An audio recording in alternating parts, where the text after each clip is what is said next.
उसने चौथा सवाल किया, ऐसा क्या है जो बचपन में 30 गज का, जवानी में 4 गज का, बुढ़ापे में 60 गज का और मरने के बाद अंत नहीं? बसंत बोला, सुनो राजकुमारी, किसी भी वस्तु या इंसान की परछाई ही एकमात्र ऐसी चीज है जो दिन में 30 गज, दोपहर में 4 गज, शाम के समय 60 गज और रात में अनंत हो जाती है। राजकुमारी बोली, आप ठीक कह रहे हैं बसंत। अब मेरे 5वें सवाल का जवाब दो। वह क्या है जो हमेशा बदलता रहता है पर कभी नहीं बदलता? बसंत बोला, राजकुमारी, वह है परिवर्तन का नियम। संसार में सब कुछ बदलता रहता है, लेकिन यह सत्य कभी नहीं बदलता कि परिवर्तन ही संसार का नियम है। जो इसे समझ लेता है वह जीवन के उतार चढ़ाव में शांति पाता है। बसंत के जवाबों से अब तक पूरी तरह संतुष्ट राजकुमारी चंद्रलेखा कहती है, बहुत खूब बसंत, अब मेरे छठे प्रश्न का जवाब दीजिए। अगर हर चीज पहले से तय है, यानी हमारा भाग्य, तो फिर कर्म करने की क्या जरूरत है? छठे सवाल का जवाब देते हुए बसंत बोला, भाग्य और कर्म दोनों साथ साथ चलते हैं। भाग्य हमारे पूर्व जन्म के कर्मों का फल है, लेकिन वर्तमान कर्म से हम अपने भविष्य को बदल सकते हैं। यदि कोई किसान अपने खेत में कुछ भी न बोए और कहे कि जो भाग्य में होगा वही होगा, तो क्या उसे अन्न मिलेगा? नहीं, उसे मेहनत करनी होगी, बीज बोने होंगे,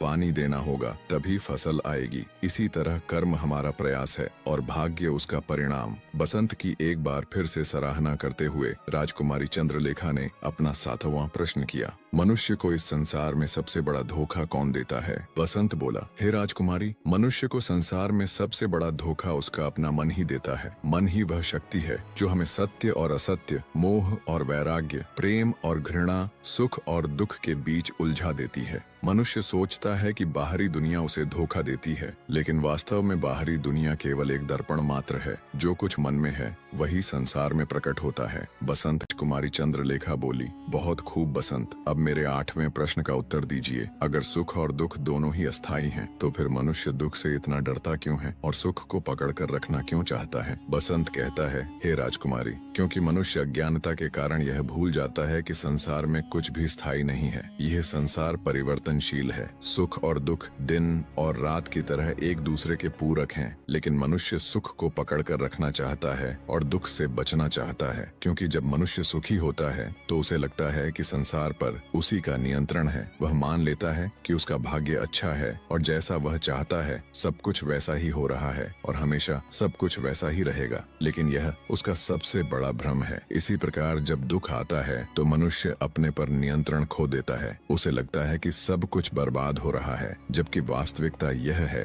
कि दुख भी उतना ही अस्थायी है जितना सुख। राजकुमारी चंद्रलेखा 9वां सवाल पूछती है, हे बसंत, क्या यह संसार हकीकत है या केवल एक भ्रम है? बसंत बोला, सुनो राजकुमारी, यह संसार अस्थायी है, इसलिए इसे पूर्ण रूप से वास्तविक नहीं कहा जा सकता। जो चीज स्थायी नहीं होती वह भ्रम होती है। उपनिषदों में कहा गया है, ब्रह्म सत्यम जगत मिथ्या, अर्थात ब्रह्म सत्य है, यह संसार माया है। हे राजकुमारी, हम जो भी देखते हैं वह केवल 5 इंद्रियों तक सीमित है। जब हम सपना देखते हैं तो वह हमें पूरी तरह वास्तविक लगता है, लेकिन जागने के बाद वह केवल एक भ्रम होता है। इसी प्रकार यह संसार भी जागृत अवस्था का एक सपना मात्र है। सत्य वही है जो कभी नष्ट नहीं होता और वह सत्य केवल आत्मा और परमात्मा है। बसंत, हे बसंत, अगर आत्मा और परमात्मा ही सत्य है तो मनुष्य को जन्म से पहले और मृत्यु के बाद का कुछ भी याद क्यों नहीं रहता? बसंत राजकुमारी चंद्रलेखा के 10वें यानी आखिरी सवाल का जवाब देता हुआ बोला, सुनो राजकुमारी, क्योंकि प्रकृति ने हमें भूलने का वरदान दिया है ताकि हम अपने पिछले जन्मों के बंधनों से मुक्त होकर नए अनुभवों को जी सकें। यदि मनुष्य को अपने पिछले जन्म की याद रहती तो मनुष्य पिछले जन्म के सुख दुख में ही उलझा रहता और इस जीवन को सही से नहीं जी पाता। स्मृति का नाश ही नया सृजन है, अर्थात जब पुरानी यादें मिटती हैं तभी नया जीवन संभव होता है। कुछ लोग गहरे ध्यान और साधना से अपने पूर्व जन्म की झलक देख सकते हैं, लेकिन यह बहुत ही मुश्किल या यूं कहें लगभग असंभव ही होता है।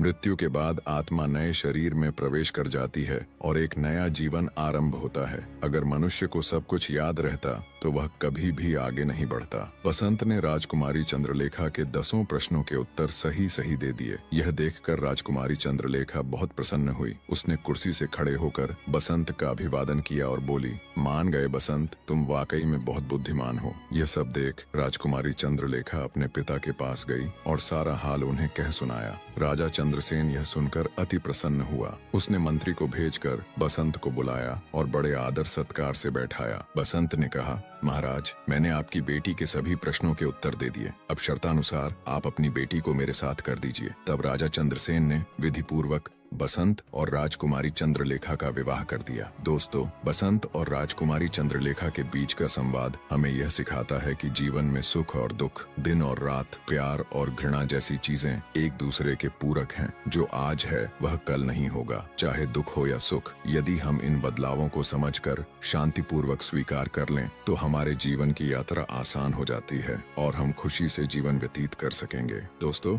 आप हमें लाइक और सब्सक्राइब के जरिए सपोर्ट कर सकते हैं ताकि हम और भी बेहतरीन कंटेंट आपके लिए लेकर आ सकें। और आप एक प्यारा सा कमेंट जरूर ड्रॉप कीजिएगा। आपका समर्थन हमारे लिए बहुत मायने रखता है। धन्यवाद।